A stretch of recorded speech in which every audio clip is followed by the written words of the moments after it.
যুবকেরা, কি দরকার ছিল ইমামে হোসেনকে কারবালায় যাবার? তিনি তো দুনিয়া জমিনে আগে থেকেই জানতেন, সব খবর পেয়ে গিয়েছিলেন। আল্লাহ নবীর কোলে ইমামে হোসেন বসে আছে, এমন সময় জিবরাইল সাল্লাম চলে আসলেন। আর এক রাতে রয়েছে হযরতে মিকাইল আলাইহিস সালাম চলে আসলেন, আল্লাহ নবীকে সালাম দিয়ে বলতে লাগলেন, ইয়া রাসূলুল্লাহ হাবিবাল্লাহ, এই বাচ্চাটাকে এত আদর করছেন, এত পিয়ার করছেন, হুজুর আপনি কি জানেন এই বাচ্চাটাকে আপনার উম্মত দাবিদারদের মধ্যে একদল মুনাফিকেরা কারবালার জমিনে থেকে নির্মমভাবে তাকে শহীদ করে দেবে। ইয়া রাসূলুল্লাহ হাবিবাল্লাহ, এই হলো সেই কারবালার জমিনের মাটি। এই মাটিটা যেদিন লাল হয়ে খুন হয়ে যাবে, ওই দিনে ইমামে হোসেন কারবালার জমিনে শহীদ হয়ে যাবে। আল্লাহ নবী শোনার পরে এত কাঁদা কেঁদেছিলেন, নবী পাকের চোখের পানিতে ইমামে হোসেন লেগে গিয়েছিলেন। সাহাবা হুজুররা বলেছিলেন, ইয়া রাসূলুল্লাহ হাবিবাল্লাহ, হুজুর আপনি কেন এত কাঁদেন? আল্লাহ নবী বলেছিলেন, এ বাবা সাহাবারা, আমার এই বাচ্চাটাকে কারবালার জমিনে আমার উম্মত দাবিদারদের মধ্যে একদল মানুষেরা বড় অত্যাচার জুলুম করবে, তাকে হত্যা করে দেবে, শহীদ করে দেবে।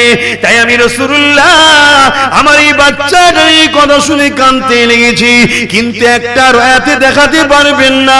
আল্লাহ নবী একবারও বলেছে, হে রাব্বি আল্লাহ, আমার এই বাচ্চাটা যেন কারবালার জমিনে শহীদ না হয়ে যায়, এর উপরে যেন জুলুমটা না হয়, এরকম একটা কোন রয়াতও পাবেন না।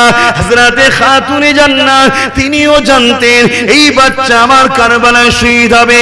খাতুনে জান্নাত কোনদিন দোয়া চাই না, ও রাব্বি আল্লাহ, আমার বাচ্চাটা যেন শহীদ না হয়ে যায়, তার উপরে জুলুম যেটা হবে যেন না হয়। ইমামে হযরত আলী রাদিয়াল্লাহু তাআলা হুজুর আমার তিনিও জানতেন, একদিন ব্যবসা করে যখন কারবালার উপর দিয়ে আসছিলেন, একটা মানুষকে জিজ্ঞাসা করেছিল এই জমিনটার কি নাম। সেই মানুষটা এলাকার বলেছিল এটা কারবালা। হযরত আলী দাঁড়িয়ে গিয়ে বলেছিল, এই জায়গাতে আমার বাচ্চার তাবু হবে, ওই জায়গাতে আমার বাচ্চার দাম মুবারকটাকে পড়বে, ওই জায়গাতে আমার বাচ্চাকে শহীদ করে দেবে। সব জানার পরও একবারও কিন্তু তারা হাত তুলে বলেন, আল্লাহ আমার বাচ্চার এই মুসিবত থেকে উদ্ধার করে স্বাভাবিক মৃত্যুদান একবারও বলেনি। এ যুবকেরা, তরুণীরা, আব্বারা, আল্লাহ দিনকে বাঁচাবার জন্য তারা নিজেদের প্রিয় বাচ্চাদেরকে কুরবানি করতে পিছু পায়নি, কিন্তু আল্লাহর ঝান্ডাকে, নবীর ঝান্ডাকে, দিন ইসলামের ঝান্ডাকে কখনো তিনা জমিনে গিরতে দেয়নি।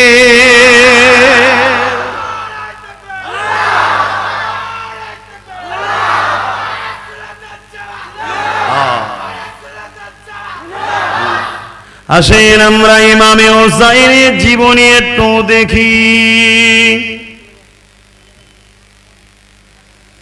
কেননা আমাদের নেতা, জান্নাতি যুবকদের নেতা হযরত ইমামে হোসেন, যিনি আমার আল্লাহকে ভালোবেসেছিলেন, আমার আল্লাহ পাক তিনাকে ভালোবেসেছিলেন। এ নওজওয়ানেরা, কত কঠিন পরীক্ষা আল্লাহ পাক তিনাকে নিয়েছিলেন, যে পরীক্ষা কথা যদি ছোটবেলা থেকে বলতে লাগি, হুজুর ইমামে হাসান, হুজুর ইমামে হোসেন, হুজুর দয়ে বিমার হয়েছিল। তিনার আম্মা জান প্রতিজ্ঞা করেছিলেন, আল্লাহ যদি বাচ্চা দুটো বিমারকে শিফা করে দেয়, আমি 3টে রোজা রাখবো। আল্লাহ পাকের দয়াতে বিমার যখন শিফা হয়ে গেল, 3টে রোজা রেখেছিল। ওই রোজার সেরিটা কি করেছিল?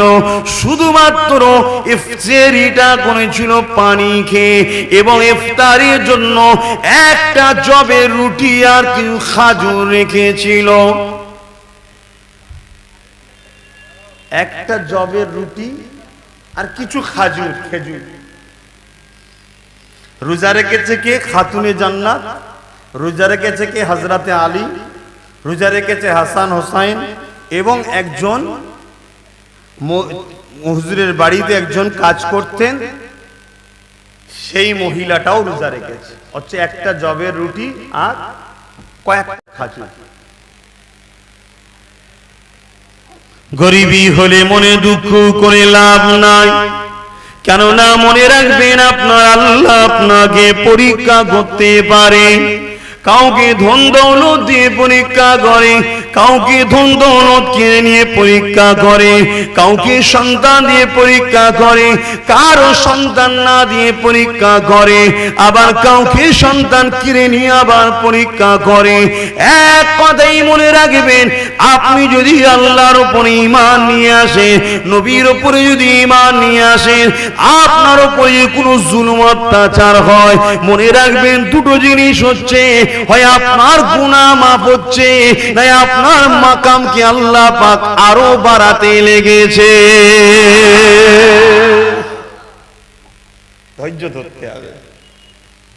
একটা বিমার জ্বর, এই জ্বর একই রোগ, একটা গুনাহগারের উপরে আসা, একটা মুমিনের উপরে আসা, একটা ওলির উপরে আসা, তিনটের কিন্তু তিনটে কারণ আছে। একই জ্বর যখন গুনাহগার পাপী বা আল্লাহ নাফরমান বান্দা, আল্লাহকে না মাননেওয়ালা বান্দার উপরে যখন আসে, ওটা তার জন্য শাস্তি। আর যখন আল্লাহ মাননেওয়ালা কিন্তু গুনাহগার, তার যখন বিমার হয়, জানতে হবে তার গুনাহ মাফ হচ্ছে। আর যখন এটা আল্লাহর ওলির উপরে হয়, জানতে হবে আল্লাহর ওলির মাকামকে আল্লাহ বাড়াচ্ছে। জোরে বলুন সুবহানাল্লাহ। এটাই তো ঈমান, এটা মাননেওয়ালা তো ঈমান। হুজুর আমার ইফতারটা নিয়ে বসেছে খাবেন বলে, খাতুনে জান্নাত বসে আছে, শেরে খোদা আলী বসে আছে, ইমামে হাসান হোসেন ছোট্ট ছোট্ট দুই বাচ্চা বসে আছে, ঘরের কাজের এই মানুষটাও বসে রয়েছে। এমন সময় দরজা ঘুরে আওয়াজ এসে যায়, এ আহলে রাসূল কয়েকদিন ক্ষুধার্ত রয়েছে। কখনো নবীর পরিবার আহলে রাসূলদের কাছ থেকে কেউ খালি হাতে ফিরে যায় না। ক্ষুধার্ত লেগেছে, কিছু খাবারের ব্যবস্থা করে দাও। ঘরে কিছুই নাই, সারাদিন রোজা রেখেছে, পানি খেয়ে সেহরি করেছে, একটাই মাত্র জবে রুটি রয়েছে আর সামান্য খাজুর রয়েছে, ওইটা বার করে দুই মুসাফির গরিবকে দিয়ে দিল। আর আহলে রাসূলরা পানি পান করে ইফতার খুলে নিল। এটা কি কষ্ট নয়? কি ওই কষ্ট তো নাকি? কত কষ্ট বলেন তো। কিন্তু তারা কি অখুশি হয়েছে? অখুশি হয়নি। পরের দিন রোজা রেখেছে, সেম ইফতারের সময় আবার একজন এসে হাজির, এই সামান্য খেজুর আর একটা জবের রুটি, আবার সেটা সেই মুসাফিরকে দিয়ে দিল। 3 দিন একই ভাবে পানি খেয়ে ইফতারি আর পানি খেয়ে সেহরি রোজা রাখলেন। তথাপিও কোনোদিন অভিযোগ করেনি যে আল্লাহ আমার এই হাল কেন।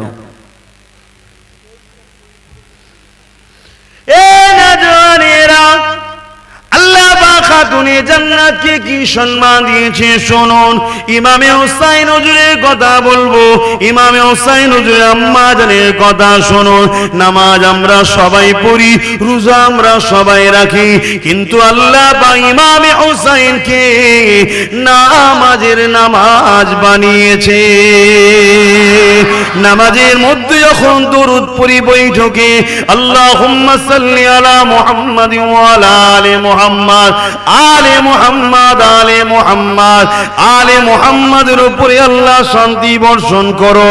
যাদের উপরে নামাজের দোয়া চাওয়া রয়েছে সেই হোসাইনের কথা বলছি, এবং তিনার আম্মা জানো আলে মুহাম্মাদ, তিনার কথা বলতে লেগেছি কিয়ামতের দিনে, যেদিন মাথার এক বিগদায় পড়ে এক হাত উপরে আল্লাহ সূর্যকে নামিয়ে দেবে, মানুষের মাথার খিনগুলো নাক দিয়ে জোরে জোরে গলে গলে পড়তে লাগবে, সবাই নফসি নফসি করতে লাগবে। ওই দিন কোনো দাদাগিরি চলবে না, কোনো মস্তানের মস্তানিগিরি চলবে না, কারো কথা চলবে না। এই রকম কঠিন দিনেতে হঠাৎ করে গায়েবী আওয়াজ আসবে, এ আহলে মাশর, এ ময়দানে মাশরের মানুষেরা, তোমরা সবাই মাথাকে হ্যাট করে নাও, তোমরা জমিনের দিকে নজরটাকে ঝুঁকিয়ে দাও, কেননা খাতুনে জান্নাত সম্মানের সাথে আল্লাহর জান্নাতে যাচ্ছে। আল্লাহ নবী জানিয়ে দিলেন আমার ফাতিমা যখন জান্নাতে যাবে 70,000 ফেরেশতা আমার ফাতিমা সম্মানে ঘিরে তাকে নিয়ে যাবে।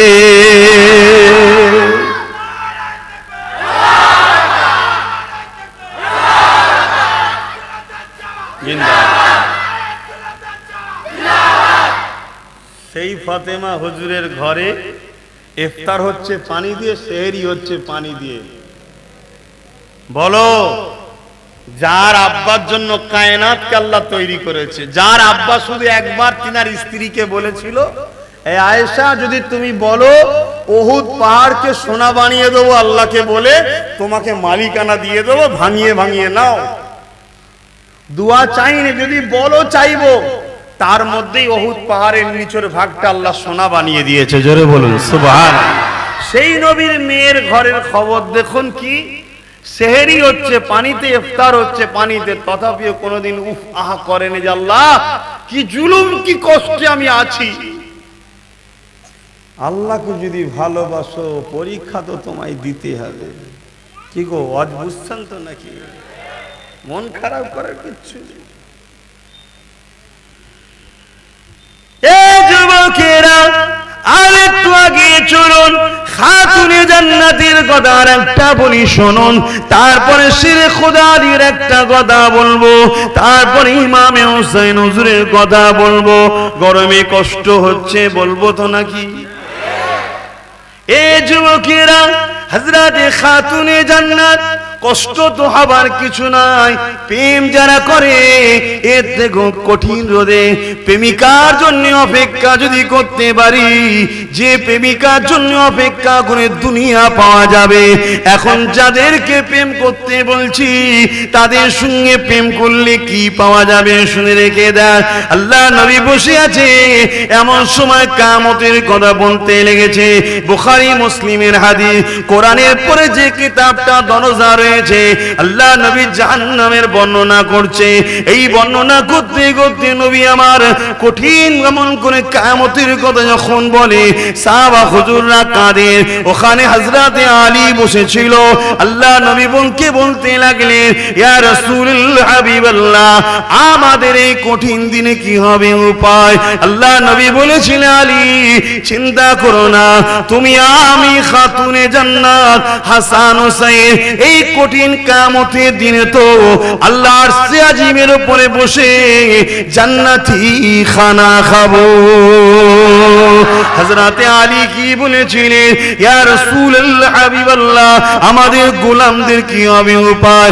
আল্লাহ নবী বলেছিলেন, আলী রে, আমাদের প্রেমিকরা, আমাদের বন্ধুরা, আমাদের চাহনেওয়ালারা, আমাদের গোলামেরা দুনিয়ার জমিনে অনেক জিল্লাত খাবে, অনেক লাথি খাবে, অনেক অত্যাচার তাদের উপরে হবে, তথাপি আমাদের প্রেম ছাড়বে না, আমার খানদানকে বুকে করে রেখে দেবে। আমাদের প্রেমিকরাও কিয়ামতের দিনে আমাদের সাথেই খানা খাবে।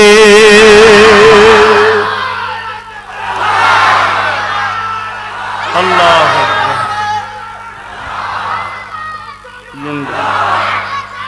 আল্লাহ, চিন্তা করো, 50 বছরের আরাম লাগবে? চলো শয়তানের দিকে যাও, 50 বছরের আরাম দুনিয়ার নজরে পাবো। ওখানেও শান্তি নেই। শয়তানের রাস্তায় কখনো শান্তি থাকতে পারে? হ্যাঁ, ওখানেও শান্তি, কিন্তু দুনিয়াবি দিকে দেখবেন শান্তি আছে। আর যদি বলো না দরকার নেই, 50 বছর একটু নাই ঠেলা তো খাবে, কিন্তু ওইখানে সুম্মা নুফিকা, কিয়ামত কতদিন হবে? কানা মিকদারু 50 আলফা সানাতিন, কোরআন বলছে। আর কোরআন এমন একটা কিতাব, পৃথিবীতে কারো ক্ষমতা হয়নি আজ পর্যন্ত কোরআনের উপরে কলম চালাবে। জোরে বলুন সুবহানাল্লাহ। পৃথিবীতে বহু ধর্মগ্রন্থ আছে, আমি কাউকে বড় করব না, ছোট করব না, সত্যটা বলছি। পরিবর্তন হয়েছে, সংযোজন হয়েছে, সংশোধন হয়েছে, ভুল বেরিয়েছে, চেঞ্জ হয়েছে, কিন্তু কোরআনকে নিয়ে পৃথিবীতে এত রিসার্চ হয়, অন্য কোন কিতাবকে নিয়ে রিসার্চ হয়নি। কোরআনের মাননে ওলারাও রিসার্চ করে, কোরআনকে মিটানে ওলারাও রিসার্চ করে, মাননে ওলারাও ভুলবার করতে পারেনি, মিটানে ওলারাও পারেনি। 30-40 বছর ভুলবার করতে গিয়ে নিজের ভুলকে ধরতে পেরে হাজারো নয় লক্ষ জ্ঞানী আজও কালেমা পড়ে মুসলমান হচ্ছে। জোরে বলুন সুবহানাল্লাহ। সেই কোরআন বলছে কিয়ামত কতদিন হবে, কানা মিকদারু 50 আলফা সানাতিন, 50,000 বছরের দিন হবে একটা। কথা বুঝছেন না? আমি যদি বলি ওখানেই বস, ও আমার কথা নাও শুনতে পারে, সরে যেতে পারে। কিয়ামতের দিন সরার লাইন থাকবে না, যে এত কষ্ট হচ্ছে মাথার এক বেগদা উপরে যায়, একটু আসছে ছায়াতে দাঁড়ায়, ওটা ভাবার সময় পাবেনি। সব একটাই কথা, নফসি নফসি নফসি। আর আহলে রাসূলরা কি করবে? আর সাজিমে খানা খাবে। জোরে বলুন সুবহানাল্লাহ। আরে বিচার তো আমাদের জন্য, তাদের জন্য নয়। আমরা তো তাদেরকে আর আমাদেরকে এক করে ফেলছি। আর তাদের যারা গোলাম হবে কি হবে বলুন? তাদের যারা প্রেমিক হবে, বন্ধু হবে, তাদের সাথী হবে, তাদের কষ্টে যাদের কষ্ট হয়, তাদের কষ্ট শুনে যাদের মনে ব্যথা হয়, তাদেরকে আঘাত দিলে যাদের কষ্ট হয়, যাদের চোখের পানিতে যাদের চোখ কাঁদে, তারা কোথায় থাকবে? তারাও তাদের সাথে খানা খাবে। জোরে বলুন সুবহানাল্লাহ। এটা আমার বাপের কথা নয়, এটা আমার রাসূলের কথা। আর নবীর কথাটাই হলো আল্লাহর কথা, ওটাও হাদিস আর ওটাও ওহী। হাদিসটাও ওহী আর কোরআনটাও ওহী। একটা মতলু, একটা গায়ের মতলু, এটা সরাসরি, একটা ইনডাইরেক্ট, কিন্তু সবটাই আল্লাহর কথা। যে অস্বীকার করে সে কখনো ঈমানদার থাকতে। তাহলে কত মাকাম তাদের, আর তাদের সংসারের হাল কি? আরেকটা খাতুনে জান্নাতের কথা বলি। কি গো, অসুবিধা হচ্ছে? ইনাদের কথা শুনলে অসুবিধা নেই তো? আরে ইনারা তোমাদের নেতা, তা আমাদের নেতার ঘরের কথা শুনবো না তো কার ঘরের কথা শুনবো? হ্যাঁ, যারা 100% নিখুঁত, যাদের মধ্যে কোনো খাদ নেই, যাদের কথা আলোচনা করাটা হলো সওয়াবের কাজ, যাদের কথা শোনাটাও সওয়াবের কাজ, যাদের কথা শুনে অন্তরে যদি কারো একবার প্রেম এসে যায়, ওই অন্তরটা ঈমান ঢুকে গেল। জোরে বলুন সুবহানাল্লাহ। তাদের কথা শুনবেন না? হযরতে খাতুনে জান্নাত ফাতেমা জাহরা হুজুরের একটা কথা বলে ইমামে হোসেন হুজুরে আলোচনা করছি। আহা, আল্লাহ রাসূলের দরবারে একদিন একটা মেহমান এসেছে। হুজুর, আমার খিদে লেগেছে। হুজুর, আমি 2 দিন খাওয়া হয়নি কিছু। আল্লাহ রাসূল তাকে কিছু বললেন না, সাথে করে নিয়ে খাতুনে জান্নাত ওনার বেটির ঘরে গেলেন, গিয়ে সালাম দিলেন। সালাম দিবার পরে বলছে, মা, তোমার ঘরে কিছু খাবার আছে? এই মানুষটা 2 দিন খায়নি, আর তোমার আব্বা নবী মুহাম্মদ সাল্লাল্লাহু আলাইহি ওয়াসাল্লাম 3 দিন খায়নি, পেটে পাথর মেরে আছে। এখানে কেউ আছে একবেলা খাওয়া হয়নি? তামাম কায়নাত যার জন্য যে কদিন খায়নি, 3 দিন পেটে পাথর বেঁধে রয়েছে। অভাব ছিল? আল্লাহর প্রেম। খোদা, তুমি জিহালে রাখো, আমি শুকরিয়া। দুনিয়াকে আল্লাহ দেখাচ্ছে যে আমার সব থেকে প্রেমিককে দেখ, 3 দিন আমি খাওয়াইনি, তাও আমার উপর নালিশ দেয়নি, তোর নামাজ নেই, রোজা নেই, দিন রাত আমার বিরুদ্ধে, তারপরও খোঁটা দিচ্ছিস কেন? কথা বুঝছেন না? বোঝেন না? আল্লাহ আমায় কম দেয়নি, তারপরে একটু কষ্ট হলে যদি অবজেকশন দিই যে আল্লাহ শুধু আমার উপরেই জুলুম করছে, নাউযুবিল্লাহ মিন জালিক, বলা তো যাবে না, বুঝাবার জন্য আমি তো বলে ফেলে অনেকে। আমার রাসূল একমাত্র মালিককে যিনি দেখেছেন একজনই, তিনি হযরত প্রফেট মুহাম্মদ সাল্লাল্লাহু আলাইহি ওয়াসাল্লাম, আর কেউ দেখেনি। অতএব তিনি পেটে 3টে পাথর বাঁধা, তিনি বলছেন তোমার আব্বার 3 দিন খাওয়া হয়নি। খাতুনে জান্নাত বলছে, আব্বা বসেন, আমি ব্যবস্থা করছি। রাসূল বসে আছেন, সাথে লোকটা বসে আছেন। খাতুনে জান্নাত ঘরে গিয়ে নামাজের মুসাল্লা বিছচ্ছে। ভাই, খাবার রেডি করে না, মুসাল্লা বিছচ্ছে কেন? নামাজের মুসাল্লা বিছে, 2 রাকাত নামাজ পড়েছে, পড়ে হাত তুলে বলছে, আল্লাহ, রিজিকের মালিক তো আপনি। আমি ফাতেমা, আমার 3 দিন খাওয়া হয়নি। আমি ফাতেমা আপনার উপরে কোনো অভিযোগ দিই না, আপনি জিহালে রেখেছেন, শুকরিয়া। এ দুনিয়ার মুমিনেরা, আমার নবীর আশিকেরা, প্রেম যারা করো তাদের উদ্দেশ্য করে বলি, প্রেম যারা করো না, প্রেমের মজা বুঝবে না, তাদেরকে বলো আমার কোনো লাভ হবে না। খাতুনে জান্নাত কি বলতে লেগেছে, ও রাব্বি আল্লাহ, আমি ফাতেমা, আমারও 3 দিন খাওয়া হয়নি, রাসূলুল্লাহ 3 দিন খায়নি, খাতুনে জান্নাত তিনার বেটিও 3 দিন খায়নি। আল্লাহ কখনো তোমার কাছে কোনো অভিযোগ দিইনি যে আল্লাহ আমার খাওয়া হয়নি, খেতে দাও। তুমি তোমার বান্দিকে যে হালে রেখেছো আমি খুশি। আল্লাহ পাক শেরে খোদা আলী, আমার স্বামীরও 3 দিন খাওয়া হয়নি, আমার স্বামীও তোমার কাছে কোনো অভিযোগ দেয়নি। আমার ছোট্ট দুটো বাচ্চা ইমামে হাসান ইমামে হোসেন, ওই ছোট্ট ছোট্ট দুটো বাচ্চাও 3 দিন না খেয়ে ভুকা রয়েছে, তথাপিও তারাও কোনো মন খারাপ করেনি। কিন্তু আজ আমার দরবারে এমন একটা মেহমান আপনি পাঠিয়েছে, তিনি যদি জানতে পেরে যায় খাতুনে জান্নাত 3 দিন ভুকা রয়েছে, আল্লাহর জমিনের উপরে সব থেকে তিনি আমাকে বেশি ভালোবাসে, আমি তিনার সন্তান, তিনার কন্যা, তিনার মনটা বড় ভেঙে যাবে। আমি আমার আব্বুকে কষ্ট দিতে চাই না, মন ভাঙতে চাই না। আল্লাহ পাক আমার আব্বুর জন্য কিছু রিজিকের খাবারের ব্যবস্থা করে দেয়। আমার আল্লাহ রহমতের দুনিয়ায় জোশ মারলে, এ জিবরাইল দুনিয়ার জমিনে যা দেখ, আমার খাতুনে জান্নাত আমার বান্দি নিজের জন্য বলে না, আমার হাবিবের কষ্ট দেখে আমার হাবিবের জন্য চাইছে। আমার ফাতেমা যদি আমার হাবিবকে ভালোবাসে, আমি আল্লাহকে আমার হাবিবকে ভালোবাসি না, কিন্তু আমার হাবিব বলে দিয়েছে, ও আল্লাহ আমাকে গরিবের সঙ্গে রাখবে। কেন? গরিবরা 50,000 বছর আগে আল্লাহ পাকের জান্নাতে যাবে। দুতলা ঘর নেই বলে মন খারাপ করলে হবে? গাড়ি বাড়ি নেই বলে মন খারাপ করলে হবে?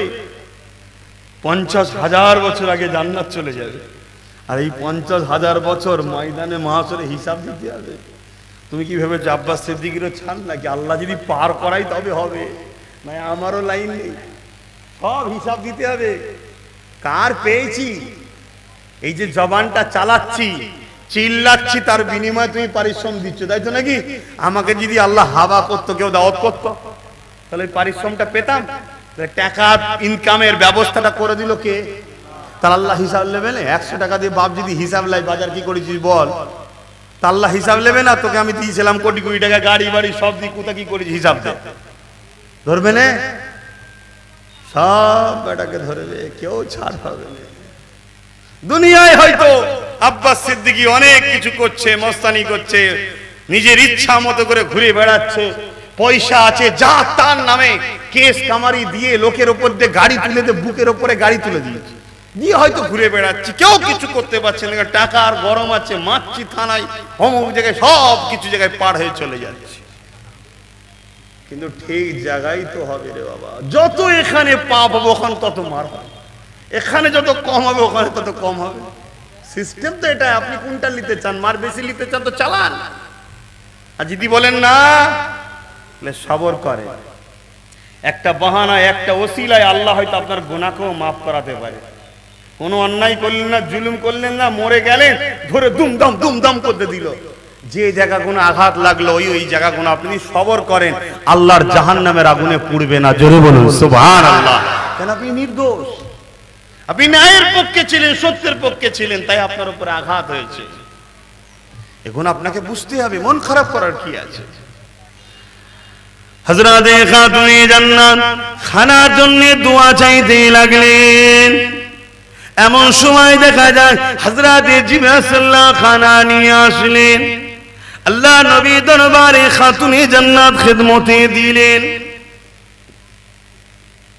এই যুবকের আল্লাহ নবী খাবারটা নিয়ে যখন মুখে দিতে যাবে, নবী আমার খাবারটাকে নিয়ে বারবার দেখে ফিরে এসে বলল, ফাতেমা রে, এই খানা তুমি কোথায় পেলে?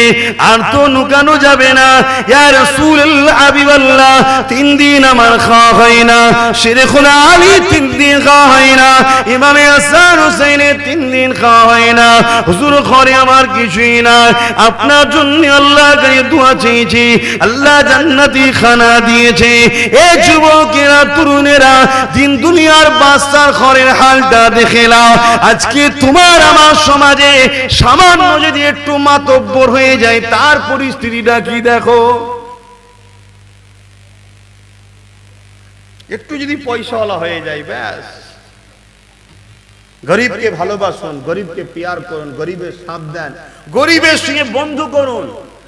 আজকের দুনিয়ায় যদি আপনি গরিবের বন্ধু হন, দুনিয়ায় যে যার বন্ধু হয় পরকালে সে তার সাথে থাকবে, তাই তো নাকি? রাসূলের হাদিস, তাল মারউ মা মান আহাব্বা, দুনিয়ায় যে যাকে ভালোবাসবে পরকালে সে তার সাথে থাকবে।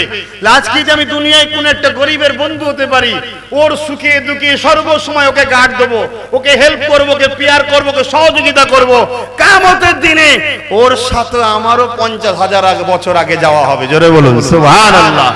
ধনীদের উচিত, প্রত্যেকটা ধনীর উচিত তার পড়োশী গরিবের বন্ধু করা, গরিবের সাথ দেওয়া। কিন্তু এখন গরিব তো দূরের কথা, ধনী লোকরা গরিবদের কথা দেখলে থুতু ফেলে, ঘৃণা লাগে। তুই আমার পাশে কি বসবি, আমি ভিআইপি না? তুই সমাজে এরকম ঘটে না? ঘটে না? এগুলো যদি আমার কওমের কেউ করে থাকো, তাদেরকে বলবো পরিবর্তন হয়ে যাও। কেন আমার রাসূল পাক সাল্লাল্লাহু আলাইহি ওয়াসাল্লাম দুনিয়া আখিরাতের বাদশাহী পাওয়ার পরও গরিবী জিন্দেগিটাকে পছন্দ করেছিলেন। জোরে বলুন সুবহানাল্লাহ।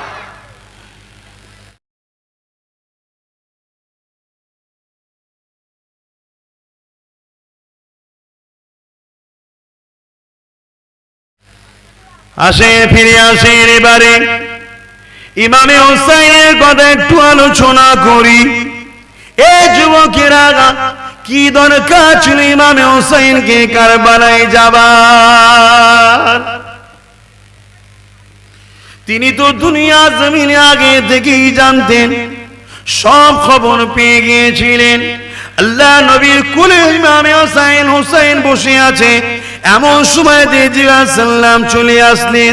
আর এক রাতে রয়েছে হযরতে মিকাইল আলাইহিস সালাম চলে আসলেন। আল্লাহ নবীকে সালাম দিয়ে বলতে লাগলেন, ইয়া রাসূলুল্লাহ হাবিবাল্লাহ, এই বাচ্চাটাকে এত আদর করছেন, এত পিয়ার করছেন, হুজুর আপনি কি জানেন এই বাচ্চাটাকে আপনার উম্মত দাবিদারদের মধ্যে একদল মুনাফিকেরা কারবালা জমিনে থেকে নির্মমভাবে তাকে শহীদ করে দেবে।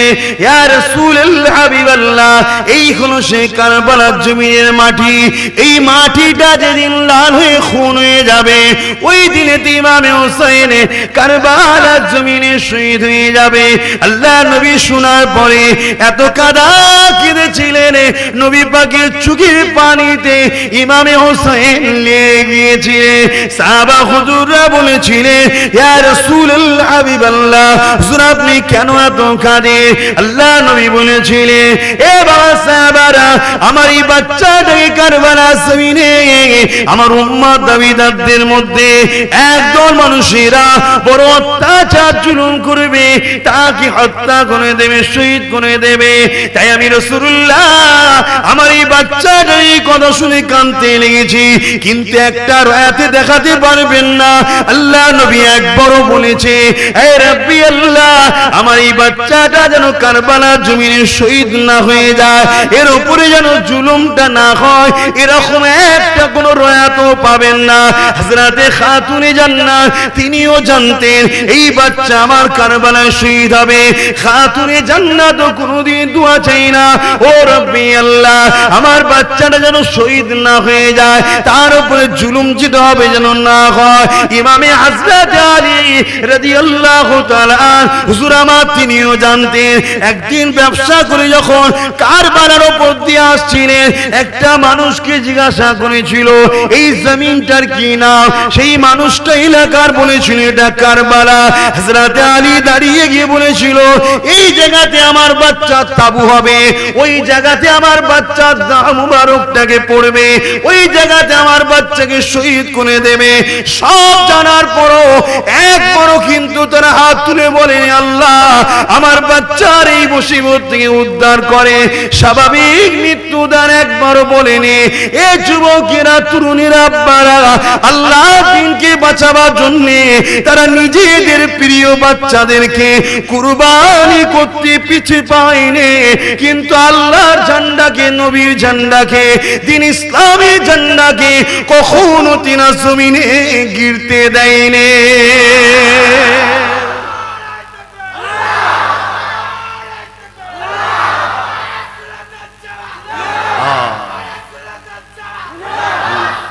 আর আজকে আমরা সব থেকে যদি বড় ইসলামের কেউ ক্ষতিকারক করে আজকের দিনে, সব থেকে বড় ইসলামের ক্ষতি মুসলমান করছে। একবারও কখনো কিন্তু দোয়া করেনি যে আল্লাহ ওই কারবালায় যে অত্যাচারটা হবে, কারবালায় কি অত্যাচার হয়েছিল, তামাম কায়নাত যাদের সদগাতে খায়, রাসূলুল্লাহর সদগায় রাসূলুল্লাহর ওসিলায় আমরা খাই, তাই তো নাকি গো? মানেন তো নাকি? সব আকীদা রাখেন তো? হ্যাঁ, সব কিছুর মালিক আল্লাহ, কিন্তু বন্টন করে রাসূলুল্লাহ। জোরে বলুন সুবহানাল্লাহ। নবীকে সেই মাকাম আল্লাহ দিয়েছে, যাও হাবিব তোমাকে আমি দিলাম, তুমি যাকে যেটা দেবে তুমিই ভাগ করো। এ বাবা, এটা ভালোবাসা। সেই নবীর ওসিলায় আমরা সবকিছু পাই, আর সেই নবীর আহালকে কারবালায় পানি পর্যন্ত দেয় না। কারা? হিন্দুরা। এই হিন্দুরা করেছিল, খ্রিস্টানরা করেছিল। পুরো বাংলা ঘুরে দেখলাম, একটা হিন্দু লোক কোনোদিন আমাকে দেখে মুখ বেঁকালো না বা গালও দিল না। আফসোস, আজ সেদিনের কারবালার ইতিহাস। সর্বসময় মুনাফিক যারা হুবহুব দেখতে আমাদের মতো মুসলমান, কিন্তু তারা এত কঠিন হিংস্র। হযরতে আলীর সঙ্গে নামাজ পড়েছে আর হযরতে আলীর পেটেই ছুরি করে দিয়েছে। হযরতে আলী, বুঝতে পারছেন তো কার কথা বলছি? আল্লাহর নবী যার হাত ধরে বলেছিল আলী যার মাওলা, আমি রাসূল তার মাওলা। আয় আমার আল্লাহ, মাওলা মানে সাহায্যকারী বা সাথী বা অভিভাবক, কথা বুঝে আসছে। আয় আল্লাহ, আমি যার মাওলা তুমি তাদের হয়ে যাও মাওলা। জোরে বলুন সুবহানাল্লাহ। ফারুক আজম দাঁড়িয়েছিলেন, তিনি দাঁড়িয়ে উঠলেন, বসেছিলেন যে আলী মুবারকবাদ তোমাকে, আজ থেকে তুমি আমারও মাওলা। জোরে বলুন সুবহানাল্লাহ। কি মাকাম, কি দরজা, কি ইজ্জত! আল্লাহ রাসূল বলেছিলেন কেউ যদি আমায় পেতে চাও, আমি হলাম ইলমের শহর, আর ওই শহরের দরজা হলো হযরত আলী। কেউ যদি আমায় পেতে চাও, আলী ছাড়া পাবে না। অর্থাৎ আলীর সঙ্গে গুস্তাগি করে, হযরতে শেরে খোদা আলীর সঙ্গে ঝগড়া করে, আলীর সঙ্গে দুশ্মনী করে কেউ যদি বলে মোহাম্মদ রাসূলকে ভালোবাসি, এ কাজ্জাব, মিথ্যুক, ধোঁকাবাজ, প্রতারণাকারী। হযরতে আলী একদিন বাজারে বলে বেড়াতে লেগেছে, আরে রাসূলের কাছে কেউ যদি একবার যায়, আমার কাছে দুবার আসতে হবে। আল্লাহ নবীর কানে খবর গেছে, জামাই হয় আবার, ডেকে পাঠিয়েছে, তুমি কি বলছো? হুজুর কুরবান যাক আমার জান আপনার কদমে, আমার বাপ মা আপনারা কুরবান হয়ে যাক। হুজুর আমি কিচ্ছু বলিনি, আপনি যা বলেছেন আমি তাই বলেছি। জোরে বলুন সুবহানাল্লাহ। তুমি কি বলেছো? হুজুর আপনি কি শুনেছেন? না তুমি নাকি বলেছো রাসূলের কাছে একবার গেলে আমার কাছে দুবার আসতে লাগবে, আমার কাছে দুবার যেতে হবে। হুজুর আমি বলিনি তো, আপনি বলেছেন তো। আপনি বলেছেন ইলমের শহর আপনি, আর আমি দরজা। তা আপনার কাছে যেতে গেলে ঢুকবার সময় একবার, বেরোবার সময় একবার, আমার কাছে তো দুবার আসবে। জোরে বলুন সুবহানাল্লাহ। সেই হযরতে আলীকে শহীদ করেছে কারা? নামাজি, নামাজ পড়ে। আতে বাপ খোদার এই ঘরগুলো বদদোয়া না করে, একটু মাথায় রাখুন। আমি এই ঘরটা বলবো না, দুনিয়ায় মসজিদ গুলো যেন বদদোয়া না করে আপনাদের ঘরে, একটু মাথায় রাখুন। মসজিদের কমিটি নামাজি, মুত্তাকি, পরেজগারদের ঘরে করুন। মসজিদের 100-র মধ্যে 90টা ইমাম পরাধীন। ইমামের দোষ নয়, দোষ আপনাদের। আপনারা নিজেদের ক্ষতি নিজেরাই করছেন। ইমামগুলোকে চাকর বানিয়েছেন আপনারা। ইমাম পরাধীন হলে তার পিছনে নামাজ হবে না শরিয়াতে, আর সেই ইমামের পিছনে আপনারা নামাজ পড়ছেন, আপনারাই তাকে পরাধীন বানিয়ে রেখেছে।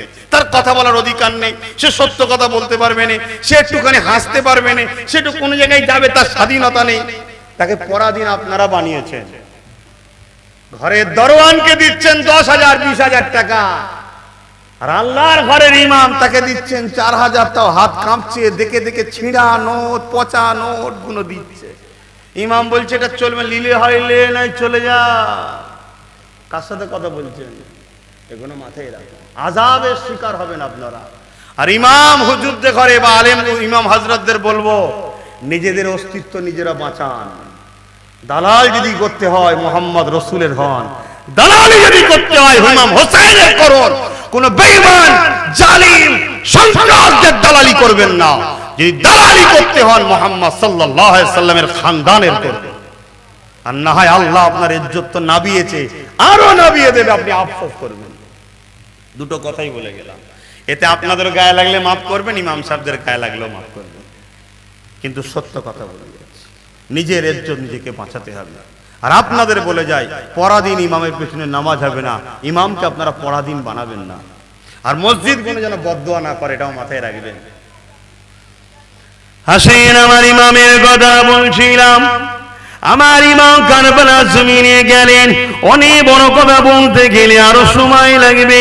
দুসরা মুহররমের 2 তারিখে কারবালার জমিনে পৌঁছালেন। হুজুর কিন্তু লড়াই করতে যায়নি। হুজুরের সঙ্গে পুরুষ ছিল 72 জন, নারী ছিল 10 জন, মোট 82 জনকে নিয়ে রওনা দিয়েছে। কোথায় যাচ্ছে? হুজুরকে কুফার মানুষরা দাওয়াত দিয়েছিল, চিঠি করে দাওয়াত দিয়েছিল। অনেক বড় কথা, কুফার মানুষেরা বলেছিল, ও হযরত ইমাম হুসাইন, আমরা হলাম হযরত আলীর মুরিদ, আমরা সিয়ানে আলী, অর্থাৎ সিয়া আলী যাকে বলা হয়, আমরা হযরত আলীর ভক্ত, আলীর দলের লোক, আলীর প্রেমিক লোক। আপনি আমার কুফাতে চলে আসুন। হুজুর আমাদের কুফার মানুষের দাওয়াতে যেতে লাগলো। দাওয়াত দিলে তো কবুল করতে হবে, দাওয়াত কবুল করা হলো সুন্নাতে রাসূল। ইমামে হুসাইন যেতে লেগেছে। এমন সময় ওই কারবালার নামক জায়গায় 2রা মুহররমে পৌঁছালো। এমন সময় 1000 সৈন্য নিয়ে হুর বলে একজন সেনাপতি ইমামে হুসাইনকে ঘিরে ফেললো। ও হযরত ইমামে হুসাইন কোথায় যাচ্ছে? হুজুর আমার বলতে লাগলে, না রে বাবা, কোথায় যাচ্ছি? মুরিদরা দাওয়াত দিয়েছে, মুরিদের কাছে যাচ্ছি। হুজুর আপনাকে বন্দী করার জন্য বাদশাহ দরবার থেকে হুকুম রয়েছে। ইমামে হুসাইন জিজ্ঞাসা করতে লাগলেন, আমার কসুরটা কি, আমার অপরাধটা কি? না তুমি বাগাবাদ করেছো, সরকারের বিরোধী করেছো। ইমামে হুসাইন বলেছিলেন, বাগাবাদ তো ধোঁকা তো তাকে বলে যে প্রথমে মানে তারপরে তো অস্বীকার করে।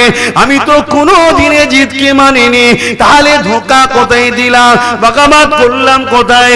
কিন্তু হযরত হুর তখন বলল, না আপনাকে ছাড়বো না, আপনাকে এই জায়গা থেকে আগেও যেতে দেবো না, আর আপনাকে আমি বন্দিও করতে পারবো না।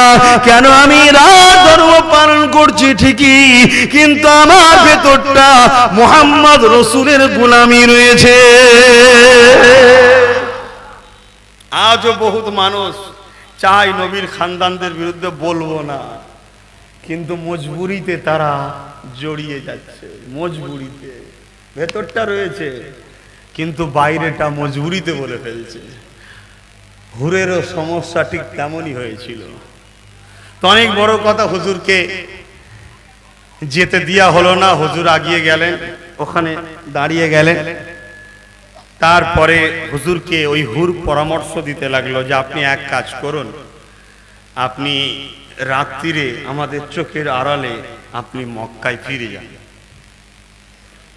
কোন কোন কিতাবে আছে হুজুর 3 দিন চেষ্টা করেছিলেন বা 3 বার চেষ্টা করেছেন। আল্লাহর মর্জি, সেই ঘুরে ওই জায়গাতেই এসে হাজির। সকালে দেখছো ওই জায়গায়। এখন পুরোটা বলতে গেলে তো ভাই অনেক সময় লাগবে, মেন জায়গাটাই আসছি। তো এইভাবে একদিন 2 দিন করে কাটতে লাগলো। এদিকে সীমার বিশাল এক বাহিনী নিয়ে হাজির হয়ে গেল। হাজির হয়ে যে ইমামে হোসাইনকে অফার দিল, হয় এজিদকে মেনে নিন, আর না হয় লড়াইয়ের জন্য প্রস্তুত হন। ইমামে হোসাইন হুজুর একটাই কথা বলেছিলেন যে অন্যায়ের কাছে মাথা নত করে আমার নানা দিনকে নষ্ট করে দেওয়ার থেকে নিজের গর্দানকে কেটে দিয়ে আমি পছন্দ মনে করি। জোরে বলুন সুবহানাল্লাহ। কিন্তু ইমামে হোসাইন তার আগে হুরকে বলেছিল যে আমার 3টে কথা,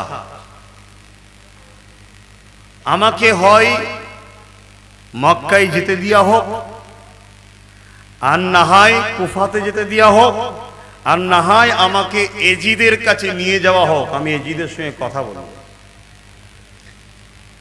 হুর কিন্তু রাজি হয়েছিল, কিন্তু এই সীমার এসে একটাই লক্ষ্য ছিল, হুজুরের বিরোধী করা, হুজুরের সঙ্গে লড়াই করা।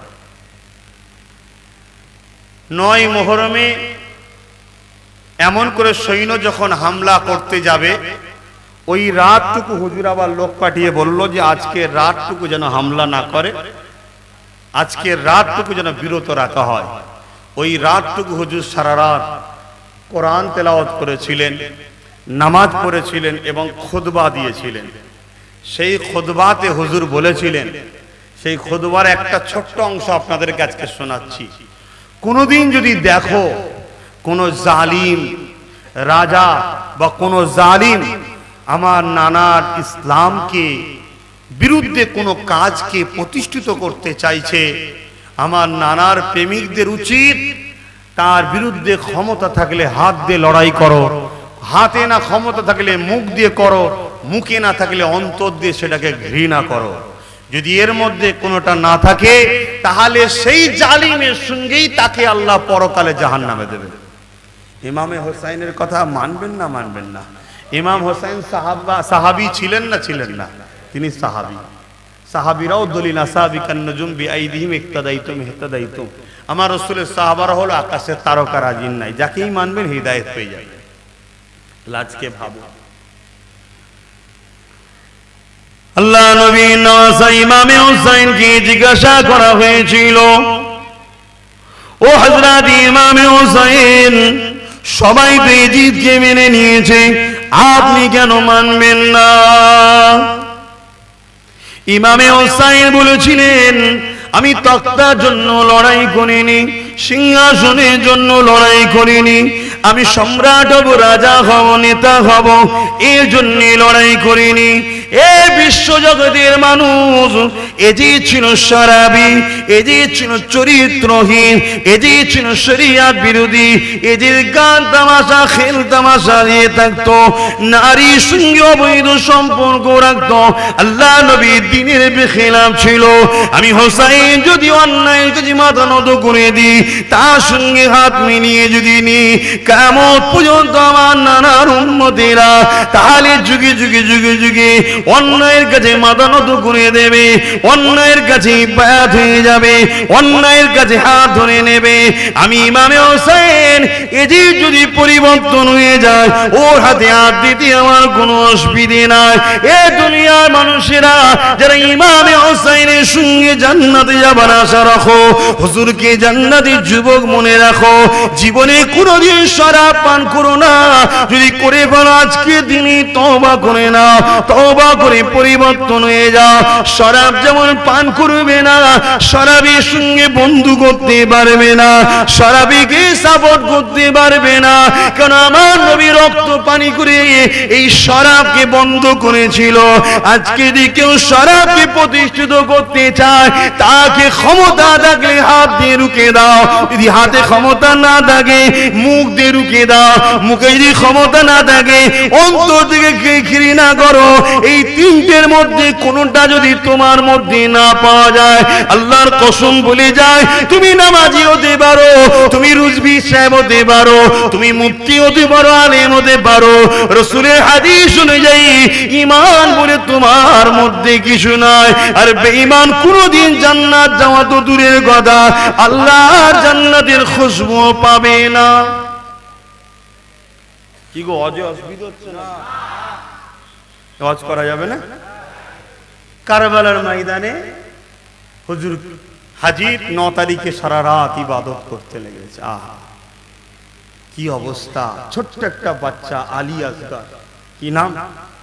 আলী আসগার, আলী আকবর, আলী আসগার, আলী আওসাত। হুজুরের 3টে সন্তান, 2টো মেয়ে। একটা মেয়ে কারবালায় ছিল, হযরতে সুকাইনা, আমরা সবাই সাকিনা বলি। হযরতে সুকাইনা ছোট্ট বাচ্চা মেয়ে, এত বাচ্চা সবসময় আব্বার কোলেই থাকে, বুকের ওপরই খেলে, এত ছোট্ট বাচ্চা। আরে এনারা তো যাচ্ছে কুফাতে, মুরিদের বাড়ি যাচ্ছে, মুরিদরা দাওয়াত করেছে। হুজুর আরেকটা কথা বলতে ভুলে গেছে, এটা একটু শুনে রাখা দরকার তোমাদের, কেন এখনো কিছু লোক হয়তো কুফারই অনুসরণ করে চলছে থাকতে পারে।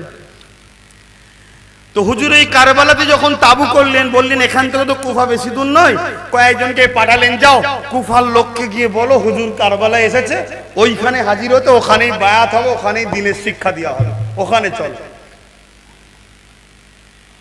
তো হুজুর যখন খবর পাঠালেন,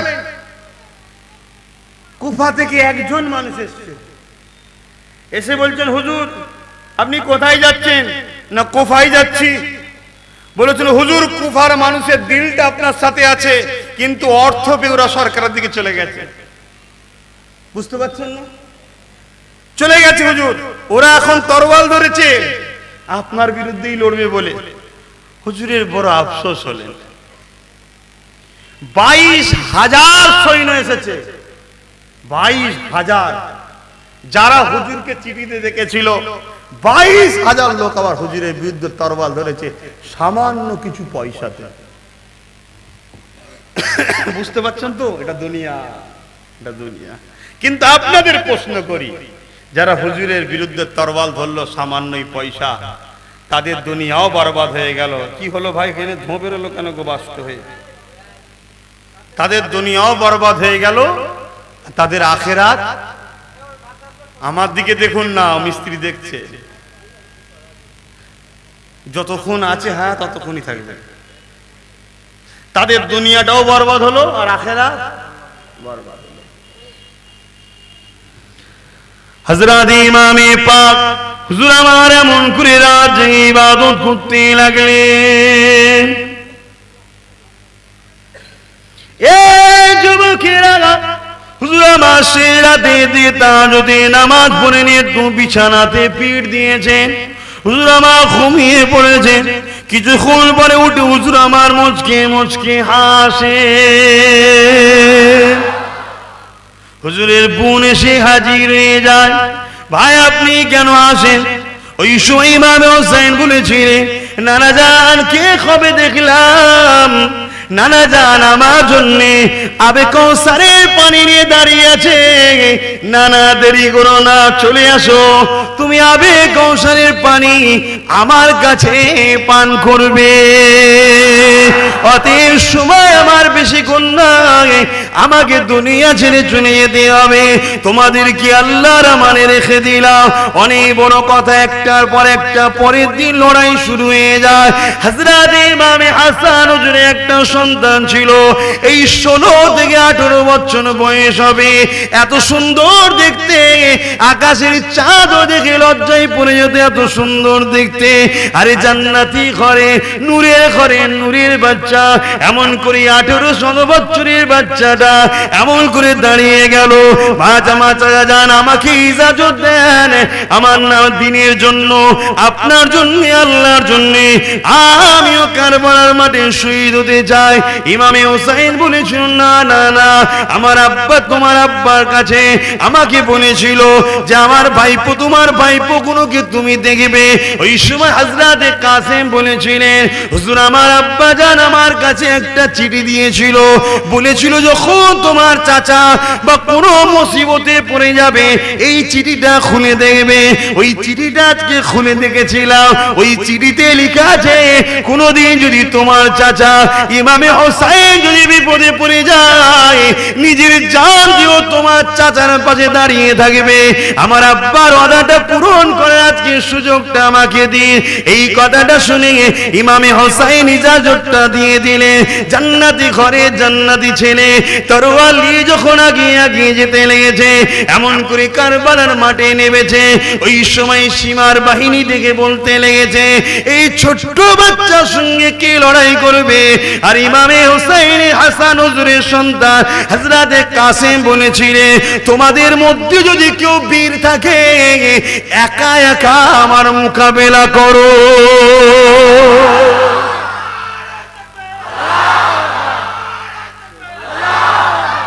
একা একা আসো, ঝাঁকে ঝাঁকে সৈন্য পাঠিয়ে দিচ্ছ কেন? একা একা লড়ো, বীরত্ব তবে তো প্রমাণ হবে, ঠিক না বেডি? চলো একা একা লড়ো। ঝাঁকে ঝাঁকে সৈন্য পাঠাচ্ছে, চারিদিক থেকে তীর মারছে। কতক্ষণ মানুষ দাঁড়িয়ে থাকবে সেই মাঠে, ঠিক না বেটি? সেই মাঠে একজন বড় পালোয়ান ছিল, খুব অহংকারী, তার সাথে কেউ লড়াই করে পারত না। সে বলল, তোমার সাথে আমারও এক ছেলে আছে, তার 4টে ছেলে ছিল, তাকে পাঠালো। আসতে শুধু অপেক্ষা, এক তরবারের আগে 2 টুকরো করে দিল। তার একটা একটা করে 4টে ছেলে, 4টেকেই 2 টুকরো করে দিয়েছে। একটা 16 বছরের ছেলে, সেই পীর পালোয়ান, সে এসেছে তার ইমামে হযরতে কাসেম হুজুর তার মোকাবেলায় লড়তে গিয়ে তাকেও তরোয়ালের আঘাতে জাহান্নামে পাঠিয়ে দিয়েছে। তখন সীমার বলছে, এরা শেরে খোদা আলীর খানদান, নবীর বংশধর, নবীর খানদান, এদের সঙ্গে একা একা হবে না, চারিদিক দিয়ে হামলা করো। অনেকক্ষণ ধরে টিকে থেকে তীরের আঘাতে আল্লাহর ডাকে শাহাদাত বরণ করে আল্লাহর রাস্তায় চলে গেলেন। ইন্না লিল্লাহি ওয়া ইন্না ইলাইহি রাজিউন। এভাবে কারবালায় আহলে রাসূলদের ঘরে শেষ করেছে। এই কলেমা তারাও পড়েছিল, তারাও মুসলমান ছিল। ইমামে হোসাইন হুজুর বারবার বলছেন সঙ্গীতে ঘরে যে তোমরা সব চলে যাও, এজিদ শুধুমাত্র আমার রক্তের পিপাসায় আছে। আচ্ছা বলুন তো ভাই, সবাই তো এজিদকে মেনে নিয়েছে, ইমামে হোসাইন নাই মানতো, সমস্যাটা কোথায়? এজিদ জানে সারা দুনিয়া আমায় মেনে নিলেও লাভ নাই, সারা দুনিয়ার বর্তমান ইমাম যদি আমায় না মানে তাহলে আমি তো দুর্বলই রয়ে গেলাম, তোকে মানতেই হবে। এটাই ছিল এজিদের টার্গেট। কথা কিছু বুঝছেন? সব হয়ে যাওয়ার পরও তারপরও সেই সমস্যা। তো ইমামে হোসাইন হুজুর বারবার তেনার আত্মীয়দেরকে বলছে আপনারা সব চলে যান, আমার রক্তের পিপাসায় ওরা রয়েছে। কিন্তু তারা কি উত্তর দিয়েছিল? না, আপনার সাথে এসেছি, আপনার সাথে থাকবো, বাঁচতে হয় আপনার সাথে বাঁচবো, মরতে হয় আপনার সঙ্গে মরবো। আপনার নানাকে যে কিয়ামতের দিন জবাব দিতে পারবো না। আর যদি এই মাহফিলকে আমি জিজ্ঞাসা করি যে এখন আমার সাথে থাকলে আপনার উপরও জুলুম হবে, জুলুমটা তো আমাকেই টার্গেট, আপনারা আমায় ছেড়ে দিয়ে চলে যান, এই জায়গায় আপনারা বলুন আমার সাথে থাকবেন না ছেড়ে দেবেন? থাকতে পারবেন না। সেই ঈমান আমাদের কমজোর। তবে মনে রাখবেন, আমার সাথে বলতে ইসলামের সাথে, কারণ আমি ইসলামের রাস্তা আপনাদের দেখাচ্ছি, ঠিক না বেটি? শান্তি, মানবতা, সভ্যতা, ইনসাফ, ইনসানিয়ত, মানবতা, এর নামই তো ইসলাম। মা বাপের প্রেমের নাম ইসলাম, গরিবকে আশ্রয় দিবার নাম ইসলাম, অসহায়কে ভালোবাসার নাম ইসলাম, ক্ষুধার্তকে খাওয়ানোর নাম ইসলাম, বস্ত্রহীনকে বস্ত্র দিবার নাম ইসলাম, এর নাম ইসলাম। এতিমকে ভালোবাসা, আশ্রয় দিবার নাম ইসলাম। মহান স্রষ্টা সৃষ্টি, হিন্দু, দলিত, আদিবাসী, সাঁওতাল, বাগদি যেই হোক, মানুষ বিপদে পড়েছে তাকে আশ্রয় দিবার নাম হলো ইসলাম। ওই নামাজ পড়ার নামই শুধু ইসলাম নয়, ওটাও যেমন ইসলাম। ফুটপাতে পড়ে থাকা একটা গরিবকে তুলে নিয়ে তার আশ্রয় দেওয়া, তার সেবা করা, ওর নামও ইসলাম। এটাও যেমন আমার জন্য আল্লাহর হুকুম, ওটাও তেমন আমার জন্য আল্লাহর হুকুম। কিন্তু আমরা তো কুক্ষিগত করে ফেলেছি। তো যাক, হুজুর আমার এমন করে ঘোড়ার পিঠে উঠলেন। ইমামে হোসাইন হুজুর কারবালায় 3টে শিক্ষা দিয়ে গেছে। নাম্বার 1, যেখানেই থাকো, যত মুসিবতেই থাকো, আল্লাহ ছাড়া কারোর ওপরে ভরসা করো না। মনে থাকবে। দ্বিতীয় নম্বর হলো, যত মুসিবতেই থাকো, যত বিপদেই থাকো, তোমার বিরুদ্ধে যেই থাকুক, কোনদিন অন্যায়ের পক্ষে যেও না, ন্যায়ের বিরোধী করো না। 3 নম্বরটা কি বলেছিলেন? আসুন 3 নম্বরটা জেনে নি। শুধু হুসাইন হুসাইন বলে চিল্লালে হবে না, নিজের জীবনে বাস্তবে দেখাতে হবে। এ যুবকেরা, ইমামে হুসাইন যখন ঘোড়ার পিঠে উঠলেন, হুজুর আমার মোকাবিলার জন্য এগিয়ে যায়। হুজুর আমার যখন ঘোড়ার পিঠে উঠেছে, ঘোড়াকে বলছে চলো, নানার সঙ্গে যে ওয়াদা করেছিলাম ওয়াদাটা পূরণ করতে হবে। কি ওয়াদা করেছিল? অনেক সময় লাগবে বলতে। এমন করে ঘোড়ার পিঠে উঠে যখন ঘোড়াকে আগাতে বলছে, ঘোড়া চলছে না। হুজুর আমার যখন বারবার বলে, ঘোড়া মাথা দুলিয়ে দুলিয়ে জমিনের দিকে দেখায়। হুজুর আমার খাটটা ঘুরিয়ে জমিনের দিকে যখন দেখতে লাগলো, ওই যে ছোট্ট কন্যা সন্তানটা হযরতে সুকাইনা ঘোড়ার পা দুটোকে জড়িয়ে ধরে চোখে পানি ফেলে কাঁদে আর বলে, এই রে কোরআন নিয়ে যাস না, আমার ভাই গেছে শহীদ করেছে, আমার চাচা গেছে শহীদ করেছে, আমার আত্মীয়রা গেছে শহীদ করেছে, আমার আব্বুকে নিয়ে গেলে ওই জালিম এজিদরা শহীদ করে দেবে। কি কষ্টের দিন তাদের গেছে, কিন্তু আল্লাহর পরীক্ষায় তারা কামিয়াবি হয়েছে, আল্লাহর প্রেমে তারা কখনো পিছায়নি। এ যুবকেরা, তরুণেরা, হযরতে সুকাইনার এই দৃশ্য দেখে ইমামে হোসেন ঘোড়ার পিঠ থেকে নেবে, বাচ্চাকে বুকে জড়িয়ে ধরে চুমা দিয়ে, বাচ্চার ময়ায় জড়িয়ে যায় না, বাচ্চার ময়াতে পিছিয়ে যায় না, স্ত্রীর ময়াতেও পিছিয়ে যায় না, নিজের জানের ময়াতেও পিছিয়ে যায় না। ইমামে হোসেন নিজের কন্যা থেকে নানার দিনকে আগে প্রাধান্য দিয়েছে। ইমামে হোসেন বাচ্চাকে চুমা দিয়ে আদর করে ঘরে রেখে দিয়ে, তাবুতে রেখে দিয়ে হুজুর আমার আবার ঘোড়ার পিঠে রওনা দিয়েছে। হুজুর আমার লড়াই করতে লেগেছে। জালিম সন্ত্রাসীরা, নিষ্ঠুর পাষাণেরা এমন করে চারিদিক দিয়ে হামলা করতে লেগেছে। ইমামে হোসেনের তরবারের মোকাবেলায় কেউ দাঁড়াতে পারছে না। ঝাঁকে ঝাঁকে সৈন্য আসছে, হুজুরের তরবারে দুটুকরো হয়ে যাচ্ছে। সীমার মাথায় হাত দিয়ে বসে পড়েছে যে জিত কেমন করে, কি করে হোসেনের তরবারকে থামাবো। এ যুবকেরা, এমন সময় দেখা যায় ইমামে হোসেনের তরবারটা থেমে গেল। কে থামালো, কে থামালো? হুজুর আমার ঘোড়ার পিঠ থেকে নেবে এমন করে কিবলামুখ হয়ে যে আল্লাহ নামাজে দাঁড়িয়ে গেল, অর্থাৎ নামাজের সময় হয়ে গেছে। এমন করে লোহারের ময়দানে তো তিনি আল্লাহর নামাজকেও কাজা করলেন না।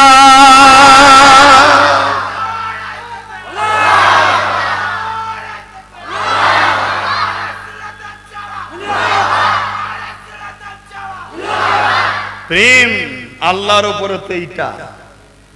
আর আজকে আমরা ইচ্ছা করে করে নামাজ কাজা করছি।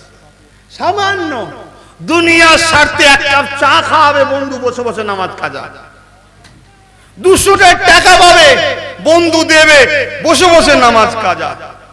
গল্প করতে করতে নামাজ কাজা, কারো বক্তব্য শুনতে শুনতে নামাজ কাজা, কারো মুখের দিকে তাকিয়ে তাকিয়ে নামাজ কাজা। হায় হায় হায়, সব কিছু দিল যে আল্লাহ, আজও বাঁচিয়ে রেখেছে যে আল্লাহ, খাওয়াচ্ছে যে আল্লাহ, নিঃশ্বাস প্রশ্বাস দিচ্ছে যে আল্লাহ, সেই আল্লাহই তোমায় জান্নাত দেবে। সামান্য নয় দুনিয়া একটু জিল্লাত হচ্ছে, সামান্য নয় দুনিয়া একটু তোমার উপরে জুলুম হচ্ছে, হতে তো পারে জুলুমের বিনিময়ে তোমার গুনাহকে মাফ করে, দুনিয়াদারি পরিষ্কার করে আল্লাহ তোমার জন্য জান্নাতের রাস্তা ক্লিয়ার করছে। মনে রাখবে, জাহান্নামের একদিন পৃথিবীর 1000 বছরের আযাবের থেকেও কষ্ট। অতএব সেই জান্নাতের রাস্তায় যেতে গেলে আল্লাহর রাস্তায় নিজেকে কুরবান করতে হবে। জোরে বলুন সুবহানাল্লাহ। আজ আল্লাহর দ্বীনের নামাজ, আল্লাহর নামাজ কাজা। সবার কথা আমরা শুনছি, সবাইকে খুশি করছি।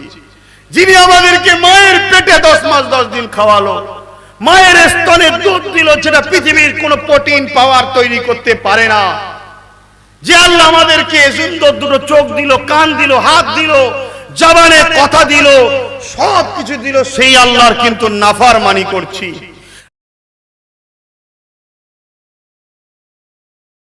আসুন একটু সালাম দিয়ে দোয়া করে দেবো, তারপরে নামাজ হবে। কেন মুসল্লিরা বসে আছেন, একটু দোয়াটা করে দিয়া নবী।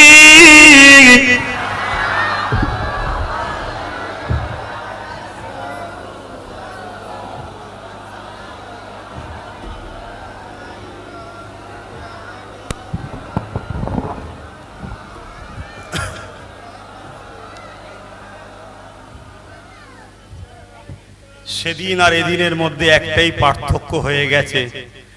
সেদিন শহীদের জন্য লোক কাঁদতেন, যখন তাবিরাও হকের জন্য লড়াই করতে যেতেন নবীর মাজারে গিয়ে কাঁদতেন সাহাবারাও, হুজুর দোয়া করেন আমি যেন হকের জন্য লড়াই করতে যাচ্ছি, যেন শহীদ হই। আর আজকে আমরা বাঁচার জন্য দোয়া করছি। কথা বুঝে আসছেন? আল্লাহ যেদিন আপনার যেভাবে মৃত্যু রেখেছে সেভাবে হবে, এক চুল পরিমাণ আগে পিছু হবে না। সর্বসময় একটা কথা মাথায় রাখবেন, ক্ষমতা থাকলে হাত দিয়ে, নাই মুখ দিয়ে, নাই অন্তরে অন্যায়কে ঘৃণা করবেন। আর নাইকে ক্ষমতা থাকলে হাত দিয়ে প্রতিষ্ঠিত করুন, না ক্ষমতা থাকলে মুখ দিয়ে করুন, তাও যদি না থাকে অন্তর থেকে কমসে কম নাইকে সাপোর্ট করবেন। এবার অন্তরে কি আছে তো কেউ দেখছে না। আসুন ইয়া নবী সালাম, ইয়া রাসূল, ইয়া হাবিব সালাম। কঠিন হাসরের দিনে কি আছে মোদের এ কপালে, গুনাহগার উম্মাহ আতো আপনার লইবেন সঙ্গে মাশরে। নবী সালাম, ইয়া রাসূল, ইয়া হাবিব সালাওয়াতুল্লাহ